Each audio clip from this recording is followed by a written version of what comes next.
والعاقبة للمتقين والصلاة والسلام على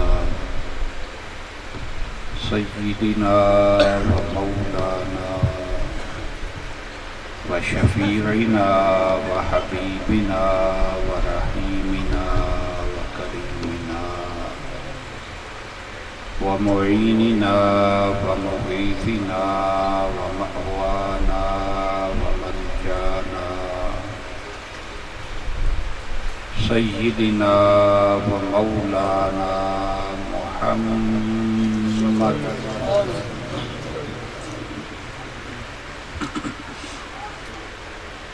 وعلى آله الطيبين الطاهرين وأصحابه الهادين المهديين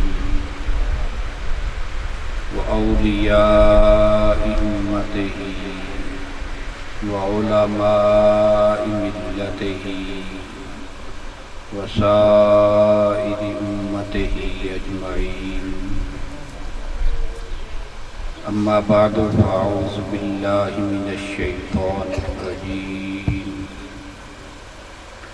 بسم الله الرحمن الرحيم.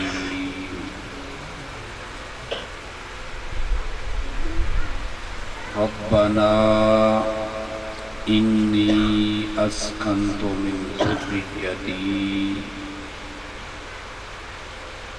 بواد غير ذي زرع عند بيتك المحرم ربنا ليقيموا الصلاة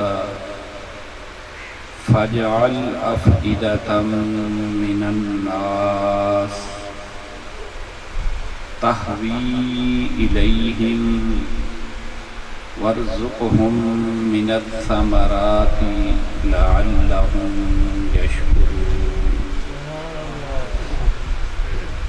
صدق الله العظيم. إن الله وملائكته يصلون على النبي يا أيها الذين آمنوا صلوا عليه وسلموا تسليما.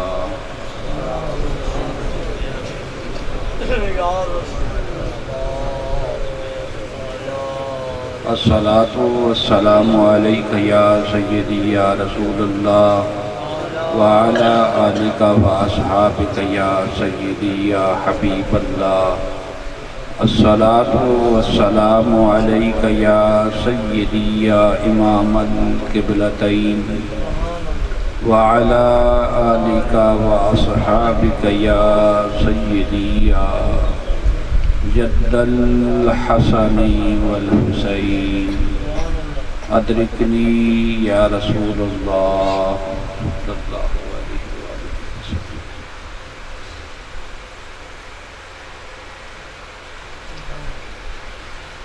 نہایت ہی واجب الاحترام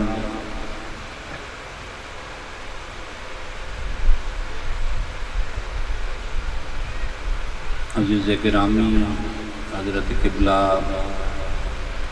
پیر سید طفیل حسین شاہ صاحب سیدہ مجدور،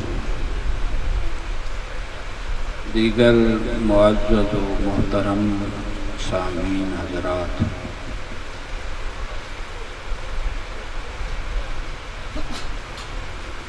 آج ہم اپنے ایک عزیز دوست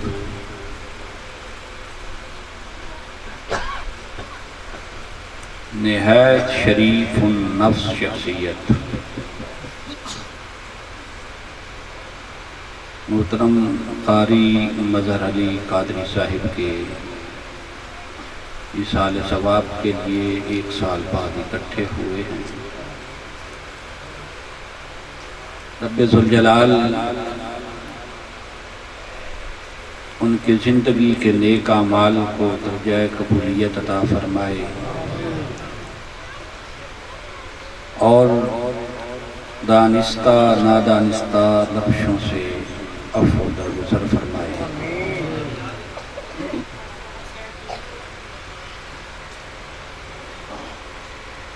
حج اور قربانی کے ایام ہیں،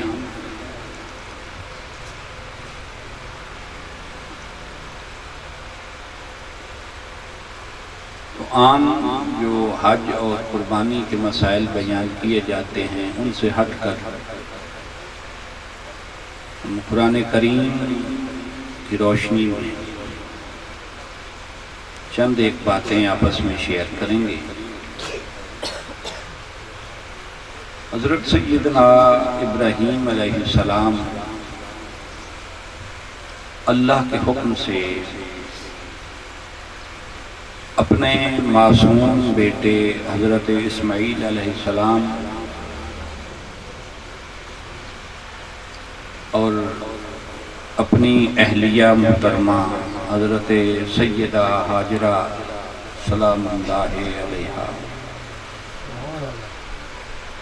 دونوں کو اپنے ساتھ لیتے ہیں اور حکم خداوندی کی بجا آوری میں ایک بیابا جنگل میں چھوڑ کے آتے ہیں۔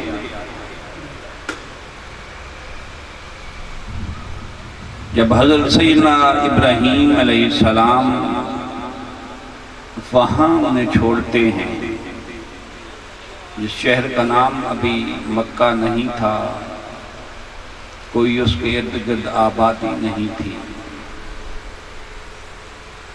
اگر تفاسیر کا اور تاریخ کا مطالعہ کیا جائے تو جس جگہ حضرت ابراہیم علیہ السلام نے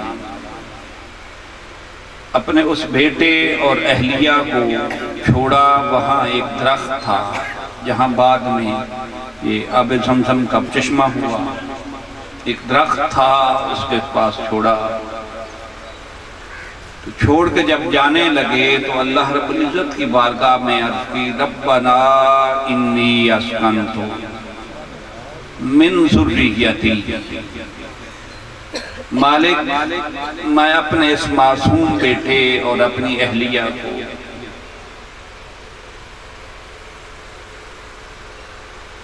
اس جگہ قیام پذیر ہونے کے لیے، سکونت پذیر ہونے کے لیے چھوڑ کے جا رہا ہوں۔ ایستا ایستا ڈیٹیل میں باتیں آ جائیں گی۔ یہ کیفیت اور منظر بڑا عجیب ہے۔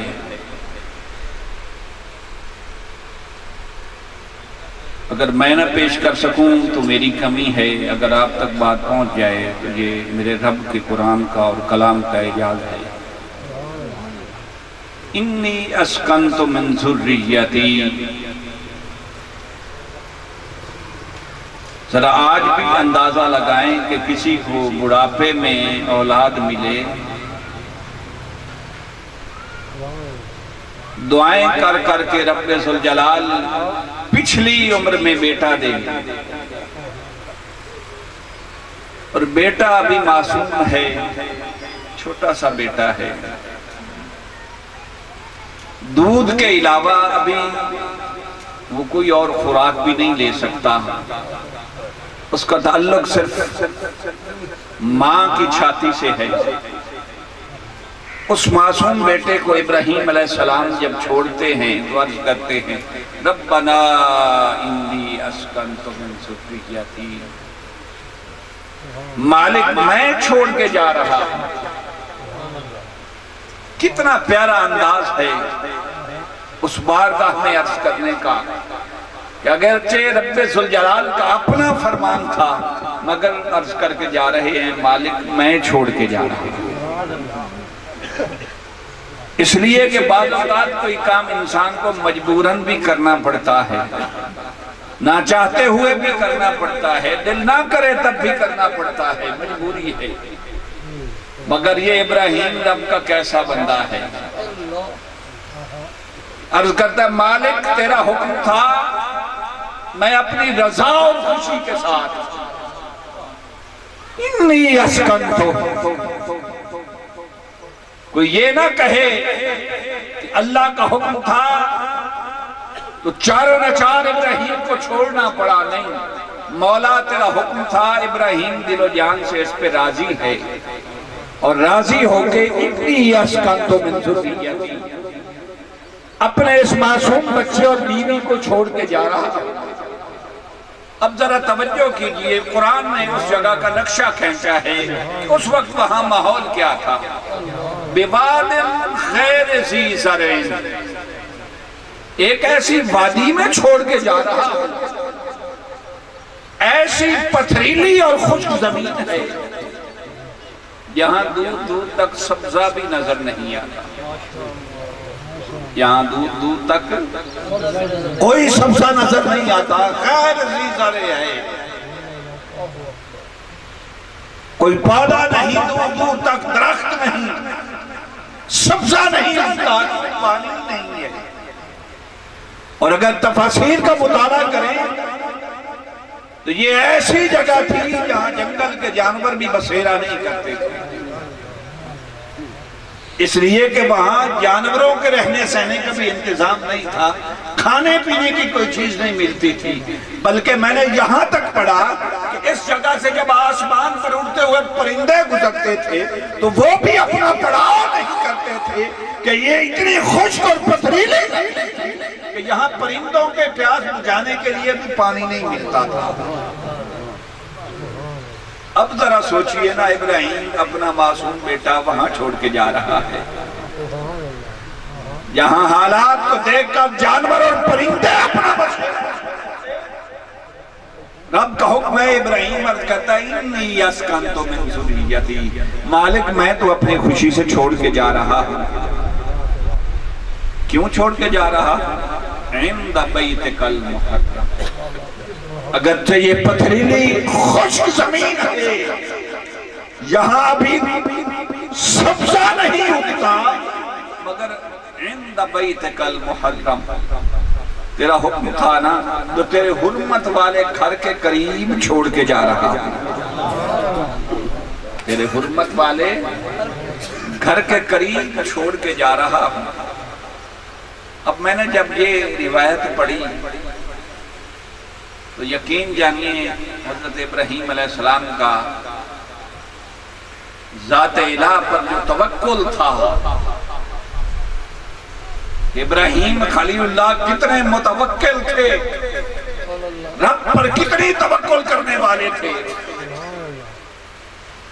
اچھا، بیوی اور بچوں کو بتایا نہیں کہ کیوں چھوڑ کے جا رہا،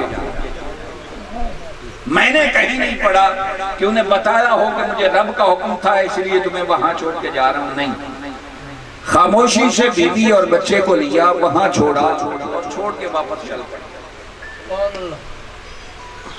کچھ تھوڑی سی حضرت حاجرہ کے پاس کھجوریں تھیں، تھوڑا سا پانی تھا، کوئی 1-2 دنوں کی خوراک تھی، چھوڑا، جب چھوڑ کے واپس جانے لگے، اب خود اندازہ لگائے نا، بیابان جنگل ہو، جہاں جانور اور پرندے بسیرا نہ کریں، کوئی انسان اپنی تنہا بیوی اور معصوم بچے کو چھوڑ کے جا رہا ہے تو کیا کیفیت ہوگی۔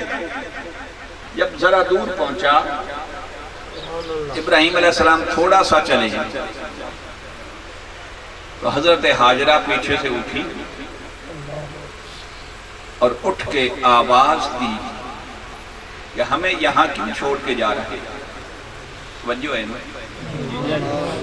ہمیں یہاں کیوں چھوڑ کے جا رہے ہیں؟ یہاں انسان تو کیا، جانوروں کی بھی کوئی بستی نہیں، یہاں پرندے بھی نیچے نہیں اترتے، پڑاؤ نہیں کرتے، تو آخر ہمیں اس جنگل میں چھوڑ جانے کی وجہ کیا ہے؟ بڑھاپے میں یہ بچہ تمہیں ملا تھا اور ایسے چھوڑ کے جا رہے ہیں۔ تو ابراہیم علیہ السلام نے جواب نہیں دیا، چلتے رہے۔ دوسری بار پھر حضرت حاجرہ نے پیچھے سے آواز دی کہ ہمیں کیوں چھوڑ کے جا رہے ہیں؟ پھر جواب نہیں دیا، چلتے رہے۔ 4 قدم اور اٹھائے تو حضرت حاجرہ سمجھ گئیں کہ اگر کوئی دنیاوی کام ہوتا تو ابراہیم ضرور جواب دیتے، یہ ضرور ان کے رب نے ان سے کہا ہے جو ابراہیم جواب نہیں دے رہا۔ تو تیسری بار یہ سوال نہیں کیا کہ کیوں چھوڑ کے جا رہے ہیں، تیسری بار پیچھے سے آواز دی کہ ابراہیم ہمیں یہاں چھوڑنے کے کیا تمہیں اپنے رب نے حکم دیا ہے؟ اب ذرا منظر دیکھیے نا یہاں، ایسی جگہ چھوڑ کے جب جا رہے تھے اہلیہ نے کہا کہ رب نے کہا ہے، ابراہیم رب کا حکم ہے، اگر رب کا حکم نہ ہوتا تو ایسے ہمیں آپ چھوڑ کے نہ جاتے۔ تو ابراہیم علیہ السلام نے مڑ کے پھر بھی نہیں دیکھا، بس اتنا جواب دیا، ہاں یہ میرے رب کا حکم تھا۔ اب تفاسیر میں آتا ہے کہ 2-3 دن کی میں نے عرض کیا کھجوریں اور پانی تھا، جب ختم ہو گیا ظاہر ہے حضرت حاجرہ سلام اللہ علیہا جب تک خوراک چلتی رہی، اسماعیل علیہ السلام کی خوراک کا بھی انتظام ہوتا رہا، وہ اپنی والدہ مائدہ کی چھاتی سے دودھ لیتے رہے۔ 2-4 دن 10 دن گزرے، جب کچھ کھانے کو حضرت حاجرہ کو نہ ملا، پھر ظاہری اس کا نتیجہ تھا کہ والدہ کی چھاتی میں دودھ بھی بند ہو گیا، خشک ہو گیا۔ اب حضرت حاجرہ کی چھاتی میں جب دودھ خشک ہوا، بچہ بلبلاتا ہے، روتا ہے، بھوک اور پیاس لگتی ہے بچے کو، تو قریب تو کوئی کھانے کی چیز نہیں۔ اب حضرت حاجرہ جو ہیں وہ صفا اور مروہ کے درمیان پانی کی تلاش میں نکلتی ہیں۔ اچھا اس ٹاپک کو میں بعد میں لوں گا، ذرا تھوڑا سے آیہ کریمہ پر توجہ دے لیں اور پھر ہٹ کے ہم مناسک حج کی طرف آئیں گے۔ جب وہاں چھوڑا ابراہیم علیہ السلام نے، اب قرآن کہتا ہے غیر ذی زرع عند بیتک المحرم، قرآن پر توجہ دینی ہے۔ آگے قرآن کیا کہتا ہے؟ ربنا لیقیموا الصلاۃ، مولا یہ اپنا معصوم بچہ اور بیوی محض بے آب ہو گیا، جنگل میں کیوں چھوڑ کے جا رہا؟ آج تو یہاں جانور اپنا بچے، پرندے اپنا پڑاؤ نہیں کرتے، مگر ایک وقت آئے گا میری یہ محنت پھل لائے گی، تیری بارگاہ کی یہ خدمت، اس میں ایک ثمر لگے گا، وہ کیا ہوگا؟ ربنا لیقیموا الصلاۃ، اے میں مالک، میں اس لیے اس جنگل میں اسماعیل کو چھوڑ کے جا رہا ہوں کہ اسماعیل کی یہاں کیا پذیری کی وجہ سے، سکونت کی وجہ سے یہ جنگل منگل میں بدل جائے۔ یہ جنگل کیسے بدل جائے؟ لیقیموا الصلاۃ، آج یہاں جانور بسیرا نہیں کرتے، ایک وقت آئے گا اسماعیل کے قدموں کی برکت سے یہاں عالم انسانیت اتنا امڑ کے آئے گا کہ کسی کو تل دھرنے کی جگہ نہیں ملے گی۔ دیکھیں نا اسماعیل علیہ السلام کو چھوڑا تو کیا منظر تھا وہاں کا، اور پھر آج کیا منظر ہے وہاں کا۔ آج کائنات کے کونے کونے سے کلمہ پڑھنے والوں کو جبیں سائی کی یہ جو دولت ہے وہ ہمیشہ مل پاتی ہے۔ مالک ایک بار تو تیرے در کی حاضری کا شرف مل جائے، ایک بار تو تیرے گھر کے سامنے سجدہ کرنے کا موقع مل جائے، جیتے جی مالک ایک بار تو تیرے گھر کا تبارک۔ یہ حضرت ابراہیم علیہ السلام کی اس قربانی کا ثمر ہے جو بیٹے کو وہاں جنگل میں چھوڑا ہے۔ اور اگلی بات دیکھیں قرآن کتنا خوبصورت منظر کشی کر رہا ہے۔ فَجْعَلْ أَفْئِدَةً مِّنَ النَّاسِ تَهْوِي إِلَيْهِ، مولا اب تو یہاں جانور بسیرا نہیں نہ کرتے، اب تو خشکی کی وجہ سے یہاں پرندے بھی نہیں نہ اترتے، مگر فَجْعَلْ أَفْئِدَةً مِّنَ النَّاسِ، ایک وقت آئے گا میں دعا کرتا ہوں مالک کہ کائنات انسانی کے قلب و روح کا تعلق تیرے گھر سے جڑ جائے۔ فَجْعَلْ أَفْئِدَةً مِّنَ النَّاسِ تَهْوِي إِلَيْهِ، یہ جو دل کی اجڑی ہوئی کھیپیاں ہیں ان کا تعلق تیری بارگاہ سے جڑ جائے، لوگوں کا ایک قلبی تعلق تیرے گھر سے استوار ہو جائے، وہ کائنات کے کونے سے کھینچے چلے آئیں، ان کے قلب و روح میں تیرے گھر کی اتنی محبت سرایت کر جائے۔ یہ جو مقام ہے جہاں میں نے اسماعیل کو چھوڑا ہے، یہاں وہ روحانیت کی مقناطیسیت پیدا ہو جائے کہ کائنات کے کسی کونے میں رہنے والا انسان ساری زندگی اس طرح میں گزارے کہ کبھی تو وہاں سجدے کرنے کا موقع ملے،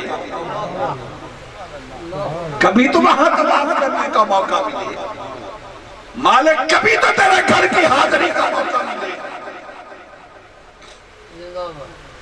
حضرت سیدنا ابراہیم علیہ السلام یہ نہیں لینے آیا، یہ ناراض نہیں لینا، کچھ بول رہا ہوں۔ ایک تو یہ انداز اچھا نہیں، ناراض نہیں ہوئے گا، مولوی کو مانگت یا بیکاری نہیں ہوتے۔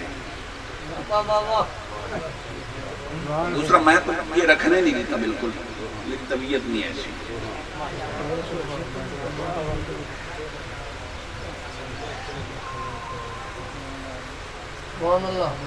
میں قرآن سنا رہا ہوں، یا قرآن کا مفید آپ قرآن سنیں، بس چھوڑیں اس بات۔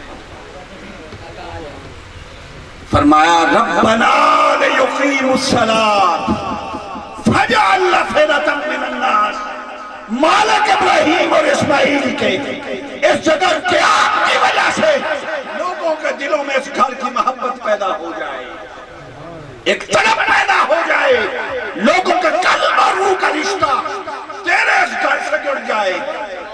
آج سوچتا ہے نا یار کوئی غریب ہے یا امیر، کوئی ایک دن کی کمائی سے چلا جائے یا کوئی عمر بھر کی کمائی اکٹھی کر کے جائے، دل تو ہر ایک کا کرتا ہے۔ یہ اس رب کے گھر کے ساتھ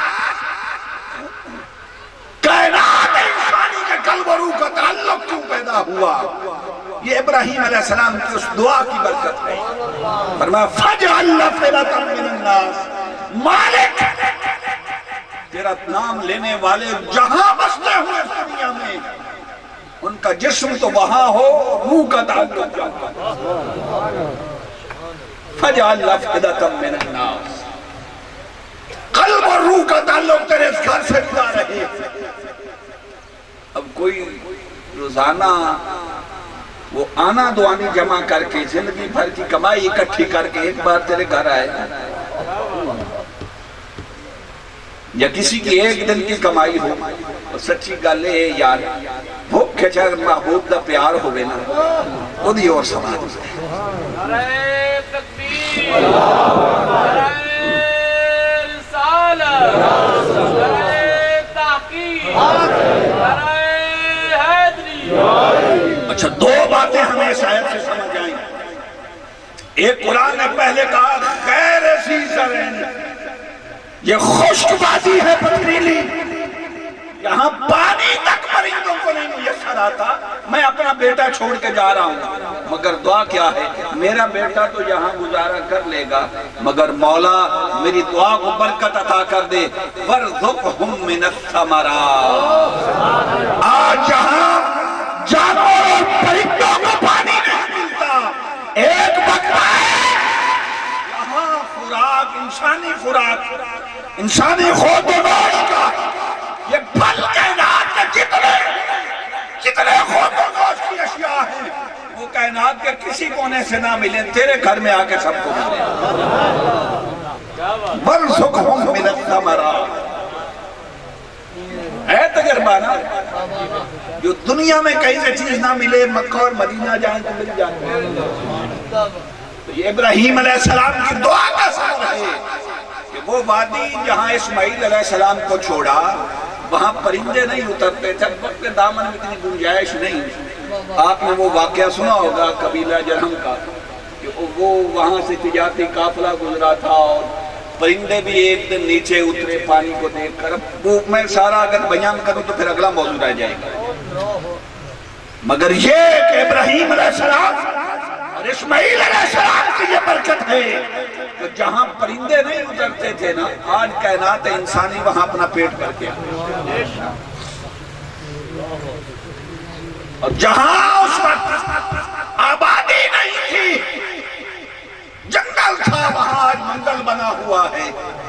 جائیں نا حج کے سیزن میں، رمضان میں جائیں تو جا کے دیکھیں کہ کسی کو قدم دھرنے کی بھی جگہ ملتی ہے۔ اب یہ بات کہنے میں میں حق بجانب ہوں کہ بیت اللہ گھر اللہ کا، بیت اللہ گھر خدا کا ہے، مگر بسانے والی مخلوق ہے۔ گھر رب کائنات کا ہے، گھر اللہ کا ہے، مگر بسانے والے خلیل اللہ اور ذبیح اللہ ہیں۔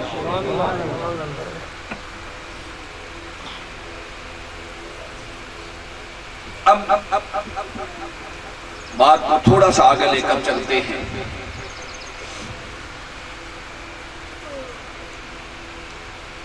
جب ابراہیم علیہ السلام حضرت اسماعیل علیہ السلام کو حضرت حاجرہ کو چھوڑ کے وہاں سے چلے گئے، اب دعا کر کے گئے تھے، اس دعا سے میں رب جوڑتے ہوئے مناسک حج کی طرف چلتا ہوں۔ دعا کی تھی فَجْعَلْ أَفْئِدَةً مِّنَ النَّاسِ، اور پہلے فرمایا ربنا لِيُقِيمُوا الصَّلَاةَ فَجْعَلْ أَفْئِدَةً مِّنَ النَّاسِ۔ یہاں آ کے لوگ، میں نے اسماعیل کو اس لیے چھوڑا ہے کہ جہاں جنگل ہے نا، یہاں ایسا منگل ہو، ایک کائنات تیری بارگاہ میں سجدے کر رہی ہو، ایک کائنات تجھے منانے کے لیے تیری بارگاہ میں حاضر ہو۔ اب میں نے عرض کیا حج ہے نا، پورا ہے، کیسا تعلق جڑا ہے ہر کلمہ گو کا۔ کون ہے یار جس کا جی نہیں چاہتا کہ میں وہاں نہ جاؤں؟ اچھا، جس نے نہیں دیکھا اس کے اندر اور کیفیت ہے، جو دیکھ کے آیا ہے اس کے اندر اور کیفیت بڑھتی ہے۔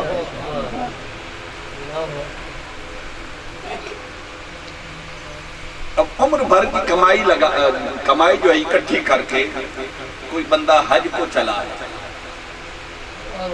کوئی بندہ حج کو چلا ہے، اب ہے کیا؟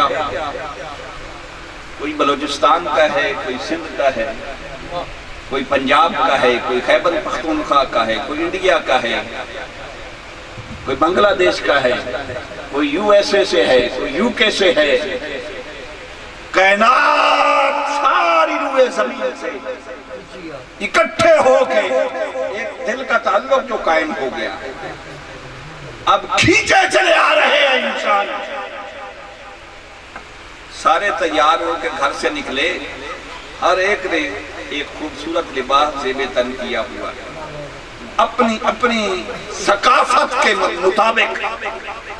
میں نے عرض کی نا، پنجاب کی ثقافت اور، سندھ کی ثقافت اور، خیبر پختونخوا کی اور، پنجاب کی اور، دنیا کے کونے کونے کی ثقافتوں سے بہ جاؤ یار، 3-4 دفعہ میں پچا لیا ہے۔ میں نہیں کسی کو اٹھا دیتا تقریر کی، میں کرتا کوئی اٹھ کھڑو گے میرا یا تم چلا جا یا میں چلا جا، میرا نعرے کا بھی مطالبہ نہیں ہوتا۔ ابھی تک آپ کو کہا ہے؟ اچھا، میں عرض کر رہا تھا، دنیا کی مختلف ثقافتوں سے انسان ہر نے اپنی ثقافت کا لباس زیب تن کیا ہوا ہے۔ کسی کے سر پہ ٹوپی ہے، کسی نے دستار سجائی ہوئی ہے، اور قبلہ وہ بزرگاں نے یہ گل سنی ہوئی پنجابی ہے، یہ جو دستار ہے نا، پگ ہے، مختلف لوگوں نے اس کے مختلف نام رکھے ہوئے ہیں۔ اس پگ کی بڑی عزت ہے۔ کہندے نا بابا کہندا ہے پتر ایک گل یاد رکھی، تیرا سر لے جاوے پر میری پگڑی نہ کسی نے پیراں تے رکھی، پگ دی لاج رکھی، تیرا ککھ نہ رہے، کچھ نہ بچے، اے نہ کسی نے سر تے رکھی، یہ میری نشانی ہے۔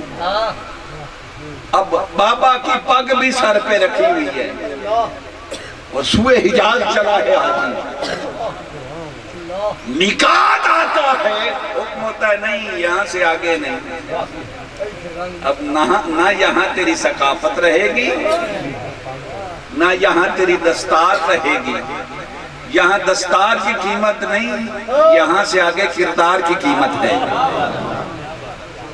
یہاں سے آگے دستار کی قیمت نہیں یہاں سے آگے کردار کی قیمت ہے. اب ساری ثقافتوں کا لباس اتار دے یہ سر بھی ننگا کر لیں اتار دے دستار. اچھا آج کل جوتے بھی بڑے مہنگے آ گئے ہیں. کوئی غریب 400-500 کی چپل پہنتا ہے کوئی 3-4 لاکھ کا جوڑا لیتا ہے.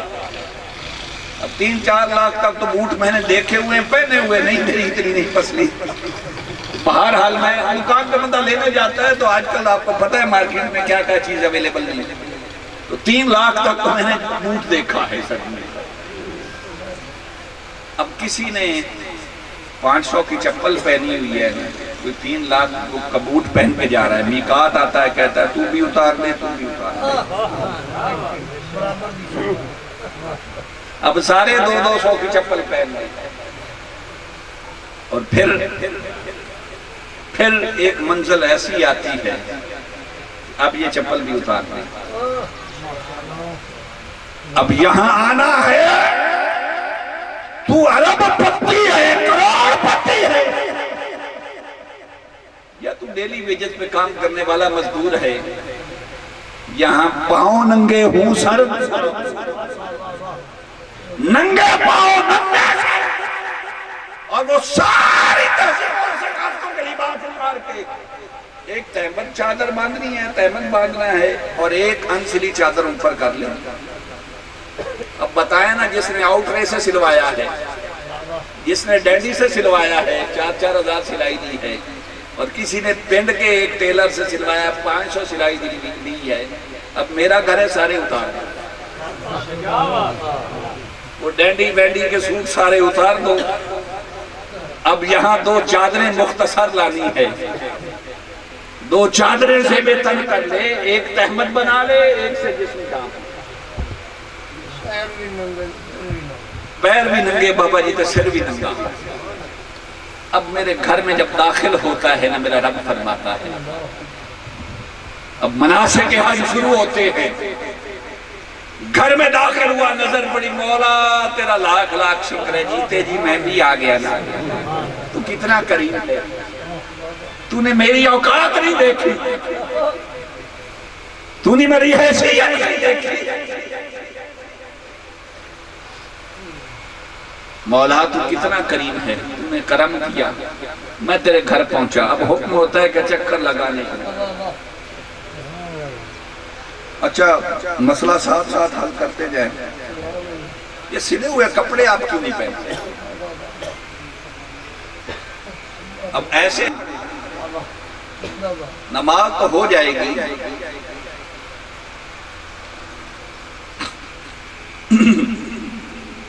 نماز تو ہو جائے گی مگر کبھی اوپر والا کپڑا اتر گیا انسلا ہے تو کبھی سطر کے ننگے ہونے کا خدشہ ہے. شیب تن لباس کیا ہوا اور ویسے بھی اچھا لباس پہن کر اپنے گھر میں آئے یہ بھی سنت ہے. اب انسلے کپڑے پہنے ہیں مولا وہاں تو میں اچھے کپڑے پہن کے عید پڑھتا تھا اچھے کپڑے نئے کپڑے پہن کے جمعہ پڑھتا تھا اچھے کپڑے پہن کے نماز پڑھتا تھا. یہاں نہیں ہو میں نے یہاں انسلا لباس پہننا ہے. مولا دستار بھی اتار کے بیگ میں ڈال لی وہ کیوں نہیں پہن سکتا؟ جوتے بھی باہر پڑے بڑی مہنگی دستار تھی بڑا مہنگا جوتا تھا آؤٹ رے والوں کا سوٹ تھا سارا کچھ اتروا دیا. اس کی وجہ کیا ہے؟ اس کے ساتھ عبادت نہیں ہو سکتی. فرمایا نہیں جب ابراہیم میرے پاس تھا اس نے کوئی سلا ہوا پہنا ہوا تھا اس کے پاؤں میں کوئی جوتا تھا اس کے سر پہ کوئی دستار تھی. اچھا اگرچہ ابراہیم علیہ السلام جب اللہ کا گھر تعمیر کر رہے تھے تو اکیلے تھے نا باپ بیٹا جوتا پاؤں میں نہیں، سر پہ دستار نہیں، سلا ہوا کپڑا نہیں. یار کیسی لگن ہے اپنے رب کے ساتھ کہ نہ جوتے کی فکر ہے، نہ دستار کی فکر ہے، نہ سلے لباس کی فکر ہے، بس ایک لگن ہے کہ اس کا گھر تعمیر کرنا ہے.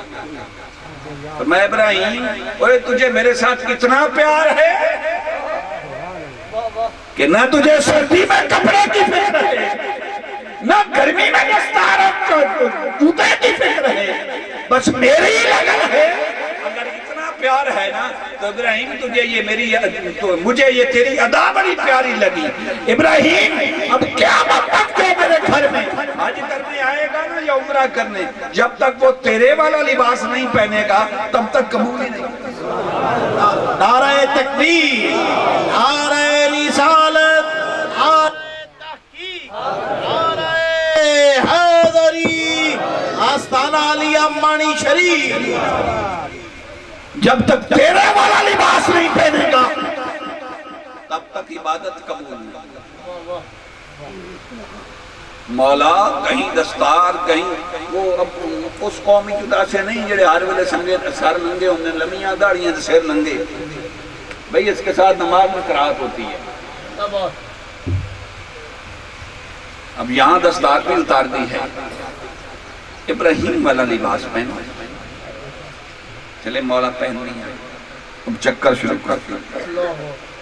اچھا ذرا توجہ کرنی ہے، یہ کوئی اکھاڑا یا میدان ہے یا بیت اللہ ہے؟ یہ کوئی اکھاڑا یا میدان تو نہیں کہ پہلے 3 چکر آپ نے پہلوانوں کی طرح لگانے ہیں دوڑ کے، ایسے ایسے پہلوانوں کی طرح پہلے 3 چکر. او بھائی ایسے تو پہلوان اکھاڑے میں چکر لگاتے ہیں. یہ بیت اللہ ہے، اس کا کوئی تقدس نہیں. علماء تو یہ فرماتے ہیں کہ مسجد میں نماز پڑھنے جائے نا تو آپ کے پاؤں کی آواز سے مسجد کی بے حرمتی نہ ہو. جماعت کے ساتھ نماز پڑھنی ہے مگر تیرے قدموں کی چاپ مسجد میں سنائی نہ دے. یہ مسجد کے احترام کے خلاف ہے. یہ پنڈ کی مسجد میں تو مولا تو کہتا ہے کہ تیرے قدموں کی آواز نہ آئے، اور وہ تیرا گھر جو ہے جو ساری مسجدوں کی بنیاد ہے، اصل ہے، وہاں بھاگنا ہے پہلوانوں کی طرح. یہ عبادت کیسی، وہ عبادت کیسی. کہیں مسجد کے احترام میں پاؤں اٹھانا زور سے اس کی اجازت نہیں. کہیں پہلوانوں کی طرح اکھاڑے میں جس طرح پہلوان دوڑتا ہے ویسے نہ دوڑے تب قبول نہیں. مولا یہ دوڑنا بھی کوئی عبادت ہے؟ یہاں سڑک کے 5 چکر لگائیں عبادت ہے، وہاں دوڑنا عبادت ہے. مولا عبادت کیوں ہے؟ میں ایک وقت تھا میرے حبیب نے میرے گھر کو چھوڑا تھا. وہ جو صحابہ تھے نا میرے حبیب کے غلام، ان کو مصطفیٰ سے اتنا پیار تھا نا، جو چیز جہاں پڑی تھی وہیں چھوڑ کے چل پڑے. بلکہ میں نے ایک واقعہ سنا، آقا علیہ السلام مدینہ المنورہ جب تشریف لے گئے، آقا جلوہ گر تھے، صحابہ کا مجمع ہے، تو میرے آقا نے دیکھا حضرت صہیب رومی گزرے. جسم پہ کرتا نہیں، قمیص نہیں، پاؤں میں جوتا نہیں، سر ننگا ہے، سخت دھوپ ہے. صہیب رومی نے یہاں تک تہمد ہے وہ باندھا ہوا ہے یہ گھٹنوں تک. اور جب حضور کے قریب سے بھاگتے ہوئے گزرے نہ مصطفیٰ کریم کی آنکھوں میں آنسو آ گئے. صحابہ نے پوچھا یا رسول اللہ، چشمان مبارک آنسوؤں سے تر ہو گئی، وجہ کیا؟ فرمایا میں نے دیکھا ہے صہیب کو میرا پیار کہاں سے کہاں لایا. ایک وہ وقت تھا کہ یہ میرا غلام جس گلی سے گزرتا تھا 3 دن خوشبوئیں آتی تھی، اور جو کپڑا ایک دفعہ پہن لیتا تھا دوبارہ نہیں پہنتا تھا. اوے میرے پیار انہوں کتنا بھوکا کر چھڑے ہیں. نہ لباس کی فکر ہے، نہ جوتے کی فکر ہے، نہ سر دامنہ کی فکر ہے. ارے پیار ہو تو ایسا ہو نا. اب صحابہ جب مدینہ المنورہ تشریف لے گئے، ہجرت ہوئی، مائیگریشن ہو گئی. وہاں ظاہر مفلسی کا دور تھا، تنگ دستی کا دور تھا. ایک اگر وقت میں کھانا ملتا ہے تو دو دو تین تین وقت پہ کھانا نہیں ملتا. اس طرح پہ بات لے جائیں تو لمبی ہو جائے گی. بس ایک بات سن لیں توجہ سے. ایک دن آقا نکلے نا, یہ ایسے عاشق تھے. آقا نکلے تو حضرت ابو ہریرہ دوپہر کی تپتی دھوپ پہ اپنے شکم سے کپڑا ہٹا کے گرم ریت پر لیٹے ہوئے,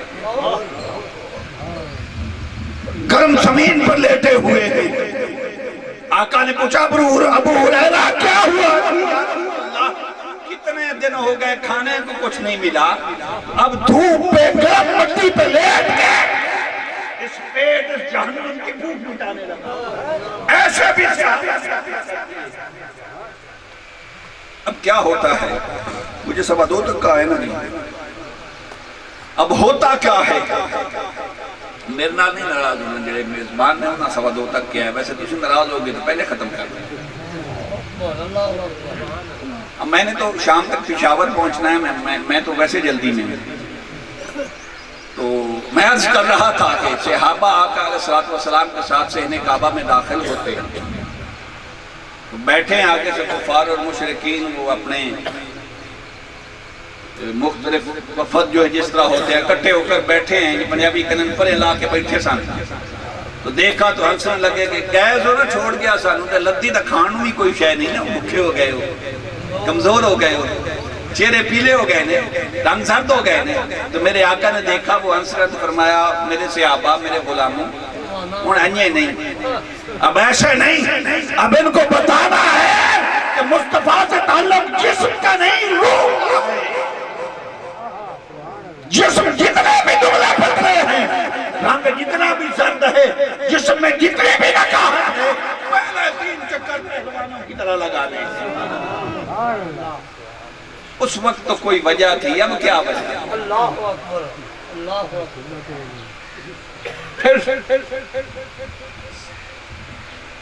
طواف کے دوران بار بار دیکھتا ہے ایک سیاہ رنگ کا پتھر ہے, کعبے کی ایک نکر میں لگا ہوا ہے. پہلی بار جو جائے اس کی تو خواہش ہوتی ہے کہ اپنی جان کی بازی لگا کر بھی ایک دفعہ تو بوسہ دے. ہوتا ہے نا ایسا, حجر اسود ہے. اچھا بعض حضرت نال کچھ گلا مولوی نہیں ہیں, مینوں بھی نہیں چنگیاں لگنیاں, زیادتی کر دینا. ایک پیر صاحب نے میں ویڈیو ایک کلپ سن لیا سا, کسی نعت خان بیچارے پڑے آ گل سن لینا, فتویٰ بعد ہی دینا. وہ کسی نعت خان بیچارے نے پڑھیا کہ کسی حجر اسود کو پوچھیا تیرا رنگ کیوں کالا ہے, پتہ نہیں میں نے ربائیاں دے نہیں آنی. بہرحال گل اتھے مکی تو انہیں آکھیا کہ میں انہوں آکھیا بھئی میں تینوں تاں چمنا, تینوں چمیاں کملی والا ہے, چمیاں کملی والا. بہرحال لوگ کہتے ہیں پتھر بھی کسی سے بات کرتے ہیں. ایک بہت بڑے آستانے کے پیر صاحب ہیں. رونا یہ ہے کہ آپ نے بھی یہ باتیں کرنی تھی, آپ کو بھی ایسی باتیں سکھتی ہیں. آپ سے تو محبت اور پیار کا درس ملنا تھا, آپ سے تو مصطفیٰ کی محبت اور عشق کا درس ملنا تھا. آپ ہی یہ کہیں کہ پتھر نے کس کو کہا ہے کہ میں تینوں تو, پتھر نے کس سے کہا ہے کہ میں نے چمیاں کملی والے نے اور فلاں اور فلاں. میں نے کہا یار پتھر نے اور کسی سے باتیں نہیں کی ہوئی, فاروق اعظم نے تو اس سے کہا تھا. جب فاروق اعظم گزرنے لگے فرمایا انکا حجر لا تنفع ولا تضر. میں نے پتا ہے پتھر ہے, نہ نفع دے سکنا ہے نہ نقصان دے سکنا ہے, نہ نفع دے سکتا ہے نہ کسی کو نقصان دے سکتا ہے. نہ واللہ لا اکبلک لولا رأیت رسول اللہ صلی اللہ علیہ وسلم وہو یکبلک. فرمایا عمر کو خدا کی قسم تجھے بوسہ نہ دیتا اگر میں نے دیکھا نہ ہوتا کملی والے کا خوب تو اسے نہیں لگے. نعرہ تکبیر, نعرہ رسالت, نعرہ تحقیق, نعرہ حیدری, آستانہ علی امانی شریف. یہ بھی ایک صفحی سا ترجمہ کر دیا جاتا ہے کہ آقا علیہ السلام نے حجر اسود کو بوسہ دیا تھا. اٹھا قاضی ثناء اللہ پانی پتی کی تفسیر, تفسیر مدنی اٹھا اور دیکھ قرآن کے اس مقام کو میں تجھے بتاتا ہوں، حوالہ میں نے عرض کر دیا۔ قاضی ثناء اللہ فرماتے ہیں کہ آقا کا بچپن ہے، حضرت حلیمہ سعدیہ رضی اللہ تعالیٰ عنہ حضور کی دایا تھی، حضور کو حضور کے گھر سے اٹھایا لے کے جا رہی ہیں بنو سعد۔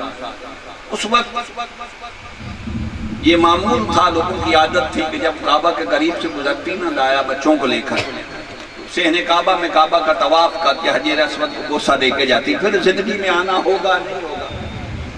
حضرت حلیمہ سعدیہ نے بھی سوچا کہ حجر اسود کو بوسہ دیتی جائیں، کعبے کا طواف کرتے جائیں۔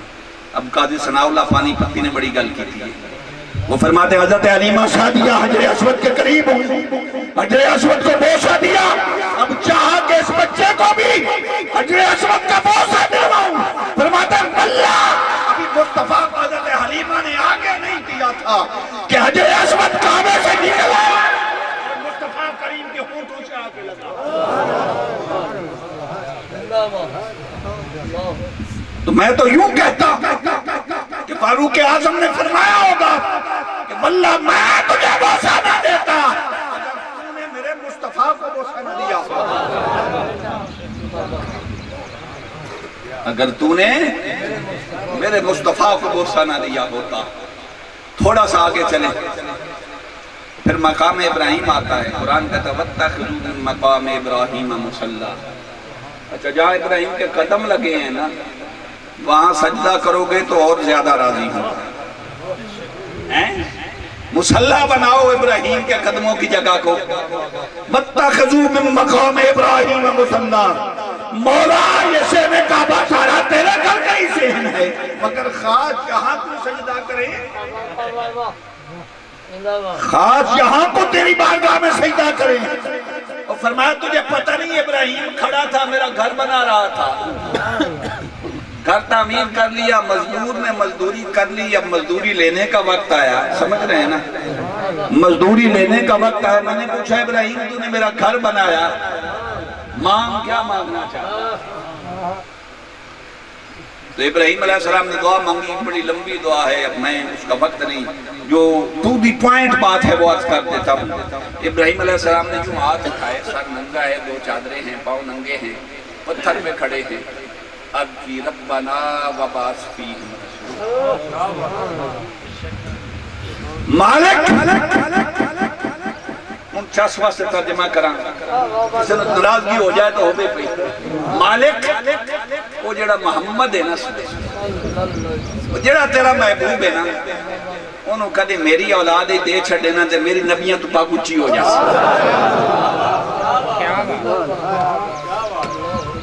میری پاک نبیاں تو اچھی ہو جائے نبیاں میں۔ میں وہ مجھے اولاد میں عطا کر لے تاکہ میں آدم سے لے کر عیسیٰ تک نبیوں میں ممتاز ہو جاؤں۔ پتھر بھی سن دے نہیں، وہ سن رہے ایسی نا، تو انہیں کہا ہے یہ ٹائم پھر نہیں آنا، یہ وقت پھر نہیں آنا۔ ابراہیم کھڑا ہے، پیر میرے اوتے رکھے سو تے نام محمد دا لیندہ پیا ہے، پاؤں میرے اوپر رکھے ہیں، نام محمد کا لبوں پہ ہے، گفتگو خدا سے ہو رہی ہے۔ اس موقع کو ضائع نہ ہونے دوں، پتھر موم ہوا، ابراہیم علیہ السلام کے قدم لگ گئے، آج بھی نظر آتے ہیں۔ اچھا ایک میرا سوال ہے، ابراہیم علیہ السلام ساری زندگی پتھریلی زمین پہ چلتے رہے، کہیں اور بھی دیکھا ہے ابراہیم علیہ السلام کا قدم؟ یہاں کیوں لگا؟ یہاں کیوں لگا؟ یہاں بھی پتھر موم ہوا۔ اس کا جواب ایک ہی ملتا ہے کہ یہاں ابراہیم نے کھڑے ہو کر رب سے محمد مانگا تھا۔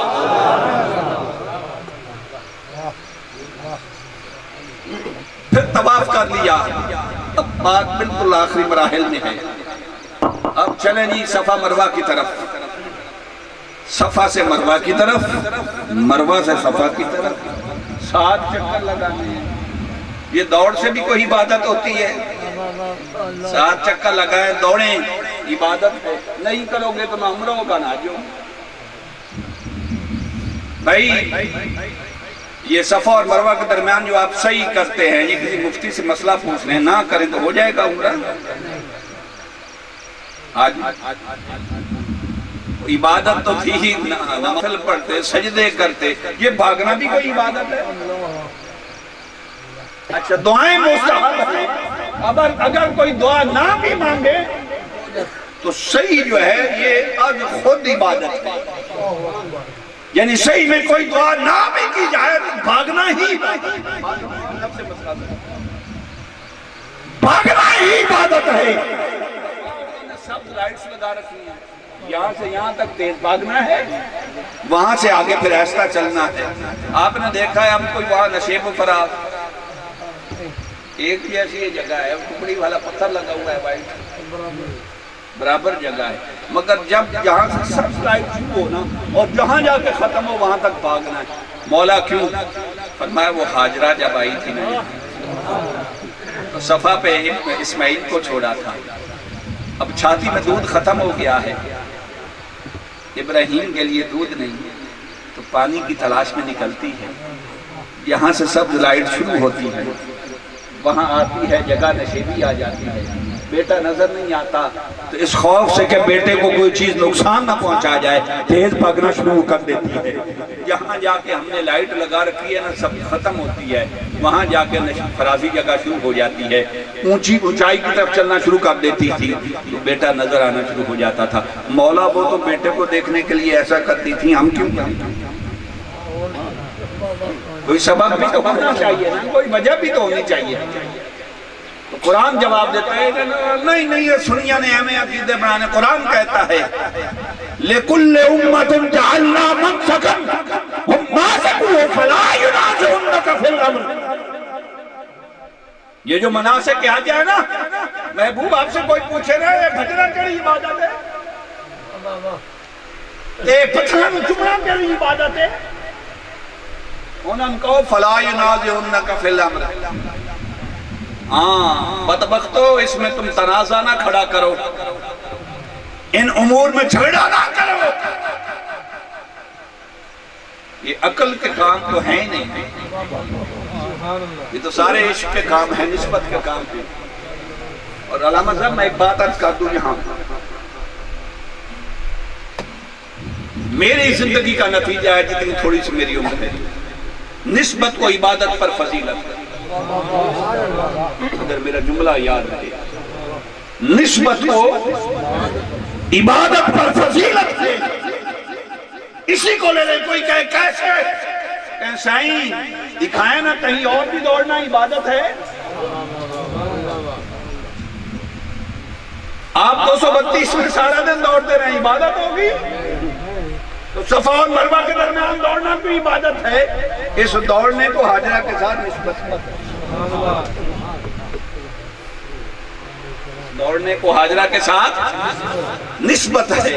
چلے صفا مروہ ختم ہوا، چلو جی میدان عرفات کی طرف، اور علماء فرماتے ہیں کہ وقوف عرفہ جو ہے، میدان عرفات میں وقوف کرنا، ٹھہرنا، یہ حج کا رکن ہے،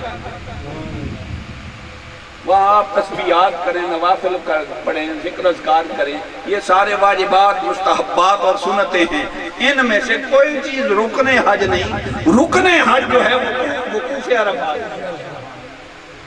مولا یہاں ذکر اذکار رکن حج نہیں، قرآن پڑھنا رکن حج نہیں، یہاں نوافل پڑھنا رکن حج نہیں، یہاں سجدے تیری بارگاہ میں کرنا رکن حج نہیں، ان کا ثواب ضرور ہے مگر رکن حج نہیں، یہاں ایسے ہی بیٹھے رہنا رکن حج ہے، یہاں نہیں بیٹھیں گے تو حج نہیں ہوگا، بس بیٹھنا ہے، نہیں بیٹھیں گے تو حج نہیں ہوگا۔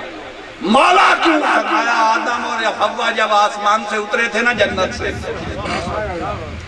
ایک عرصہ ایک دوسرے کو تلاش کرتے رہے، عرفات میں پہنچے تو دونوں نے ایک دوسرے کو پہچان لیا۔ اس کا نام بھی عرفات عرف سے ہے، نام بھی عرفات اس لیے ہے کہ یہاں پہچان ہوئی تھی آدم علیہ السلام اور حضرت حوا سلام اللہ علیہ۔ اب ملاقات ہوئی، تھوڑی دیر بیٹھے، کافی عرصہ بعد ملاقات ہوئی، کوئی گفتگو کی ہوگی، بیٹھے ہوں گے، بھئی ہم کیوں بیٹھے؟ ہم تو حج کر رہے ہیں، کوئی ضروری ہے وہاں بیٹھنا؟ نہیں، فرمایا یہ وقوف عرفہ حج کا رکن ہے۔ مولا کیوں؟ فرمایا چھوڑ اس بات کو، میرا آدم جو بیٹھا تھا، یہ کافی نہیں کہ میرا آدم یہاں بیٹھا تھا؟ آئے ظہر کا وقت آتا ہے جی، اچھا ایسے کرنا ہے کہ ظہر کے وقت میں عصر بھی پڑھنی ہے، ظہر کے وقت میں عصر بھی پڑھنی ہے۔ مولا ابھی وقت تو ہوا نہیں، ان الصلاۃ کانت علی المؤمنین کتابا موقوتا، تیرا اپنا حکم ہے کہ ہر نماز اپنے وقت میں فرض ہے، عصر کا وقت ہوا نہیں، ہوگی کیسے؟ فرمایا وہاں وقت میں پڑھنا فرض تھا، یہاں وقت سے پہلے پڑھنا فرض ہے۔ وہاں اگر وقت سے پہلے پڑھتا تب بھی نہ ہوتی، وقت کے بعد پڑھتا تب بھی نہ ہوتی، یہاں وقت کا انتظار کرے گا تب نہیں ہوتی۔ یہاں اگر انتظار کرے گا نا کہ وقت عصر کا وقت ہو جائے اب پڑھوں گا، پھر نہیں ہونی، بس سنو گل ختم ہونے لگی، پھر نہیں ہونی۔ مولا کیا کروں؟ فرمایا عصر کو ظہر کے ساتھ ملا کے پڑھنا پڑے گا۔ کیوں پڑھوں؟ فرمایا چبلے میرے حبیب نے پڑھی سی، تینوں پوچھن دی لوڑ کیڑی ہے؟ میرے محبوب نے یہاں ظہر اور عصر ملا کے پڑھی تھی، تو ابھی پوچھتا پھرتا ہے کہ عصر کا وقت نہیں ہوا؟ اب بھی بتائیے نا، نسبت کو عبادت پر فضیلت ہے یا نہیں؟ بھئی عبادت تو ہے عصر کے وقت میں عصر پڑھنا، یا میں ظہر کے وقت میں عصر پڑھ، کیوں پڑھوں؟ فرمایا نادان، یہ کافی نہیں کہ میرے یار نے یہاں ظہر کے وقت میں عصر پڑھی تھی؟ پڑھ لی مولا، اندروں نہیں منیا، پڑھ لی، مجبوری ہے، حج نہیں ہوگا، پڑھ لی۔ اب کیا کرنا ہے؟ اب چلو مزدلفہ، اور مغرب کے وقت میں مغرب نہیں پڑھنی، عشاء تک مغرب پڑھنے کا انتظار کرو، عشاء کا وقت ہوگا تو مغرب پڑھو گے۔ مولا مغرب کا تو وقت ہو گیا، فرمایا تجھے کیا ہے وقت ہوا ہے یا نہیں ہوا؟ میں نے جو کہا ہے مغرب عشاء کے وقت میں پڑھنی ہے، مزدلفہ جا کے مغرب عشاء کے وقت میں پڑھنی ہے۔ مولا کیوں؟ اتنا کافی نہیں کہ میرے یار نے مغرب عشاء کے وقت میں پڑھی تھی، تجھے عبادت کی پڑھی ہے، میرے یار کی نسبت کوئی کی؟ نا میرے محبوب نے مغرب عشاء کے وقت میں پڑھی تھی، مولوی صاحب منو نہ منو مغرب میں قبول نہیں کریں گے، سینے ویلے سوتے نہ پڑھی، ملا کے پڑھ لی۔ اچھا اب مینا میں خیمے گاڑو، اور 3 دن مسلسل، یہ جو 3 پتھر ہیں نا، ان کو 3 دن مسلسل پتھروں کو کنکریاں مارنی ہیں، شیطان سمجھ کر۔ مالک شیطان کا ہے تو پتھر گاڑے ہوئے ہیں۔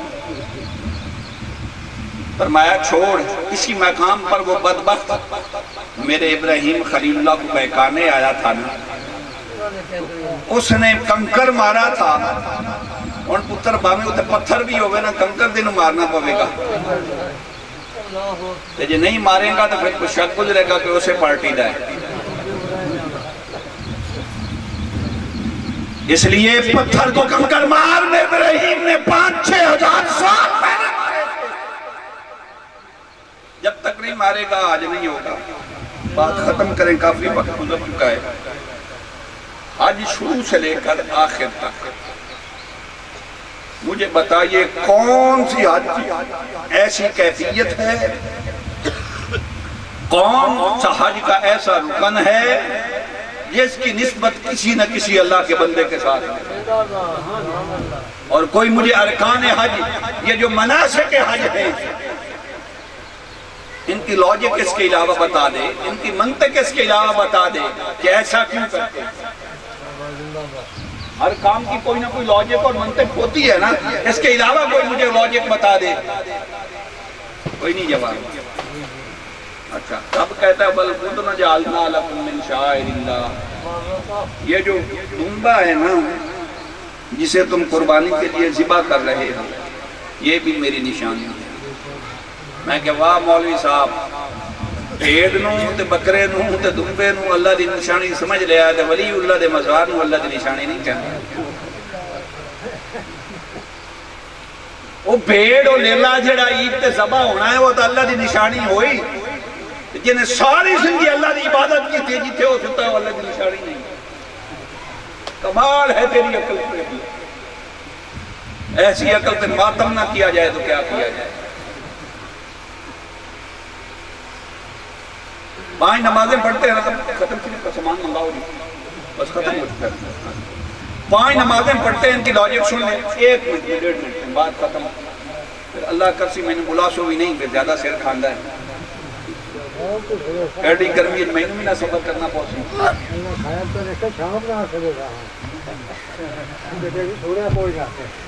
بابا کئی بھی نہیں ہے.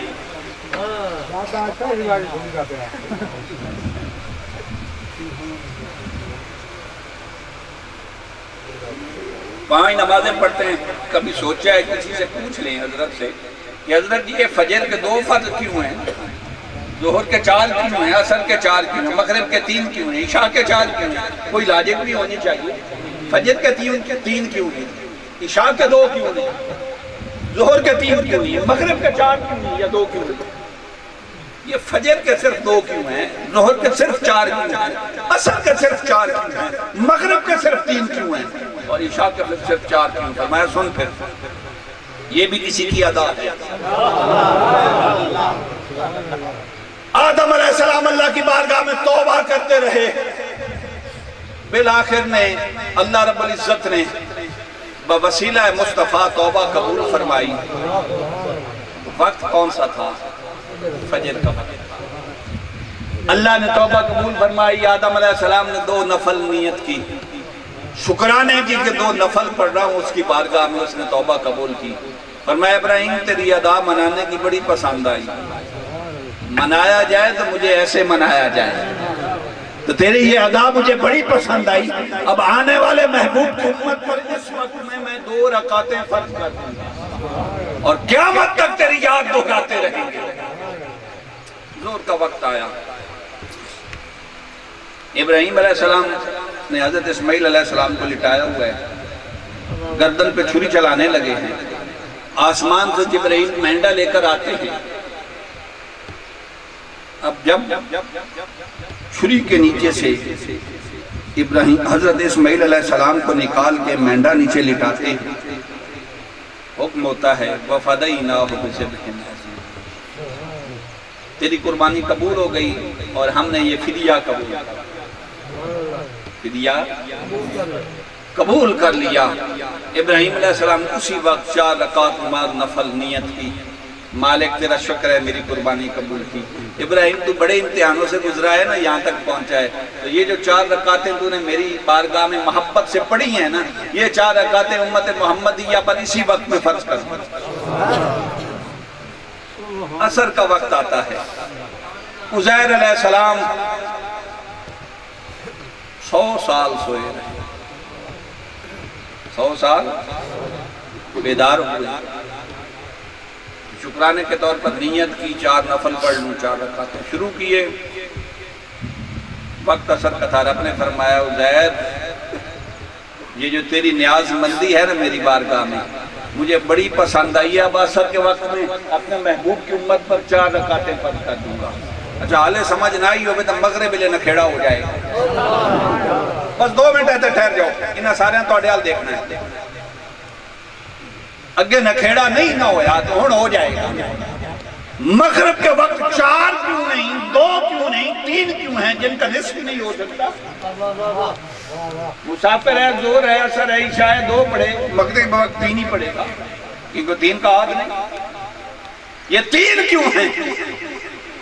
فرمایا مغرب کا وقت تھا، میرا پیارا ایوب بیمار رہا، تھوڑا سا افاقہ ہوا. کھڑے ہوئے میری بارگاہ میں 4 نوافل کی نیت کی. 4 نوافل کی نیت کی. تیسری رکعت سے اٹھنے لگے، نکاہت تھی، کمزوری تھی، بیمار مار رہے تھے اٹھ نہ سکے. عرض کی مالک پڑھنا تو 4 چاہتا تھا لیکن جسمانی توانائی جواب دے گئی, اب 3 ہی قبول کر لے. فرمایا ان قبول کریں گے اس ویلے 3 نہیں پڑھیں گے. اے تیریاں 3 رکعتاں ان قبول کریں گا, کوئی 4 پڑھے گا نہیں ہوں گی تو انجو 3 پڑھیاں نہیں پھر 3 ہی فرض ہوں. عشاء کا وقت آیا, آقا علیہ السلام نے سب سے پہلے 4 رکعتیں اللہ کی بارگاہ میں عشاء کے وقت پڑھی. اللہ رب العزت نے امت محمدیہ پر یہ 4 فرض قرار دی. تو حج کے آغاز سے لے کر اختتام تک, فجر سے لے کر عشاء تک جتنی عبادات ہیں یارو, یہ اللہ کے محبوب بندوں کی ادائیں ہی تو ہیں. اس لیے میں نے کہا کہ نسبت کو عبادت پہ فضیلت ہے, نسبت والوں کی عبادت ہی قبول کرتا ہے. اگر شیطان کو کوئی نسبت نہیں ملی تھی تو عبادت بھی قبول نہیں. رب ذوالجلال کے حضور دعا ہے کہ رب ذوالجلال میرے یہ ٹوٹے پھوٹے 4 لفظ اپنی بارگاہ میں قبول فرما کے آپ کے لیے میرے لیے ذریعہ نجات بنائے. اور میں ہمیشہ کہتا ہوں, دل سے کہتا ہوں کہ آپ میں سے رب کو جو پسند ہو مالک اس کا صدقہ میری بھی بخشش فرمائے. وما علیہ الا البلاغ.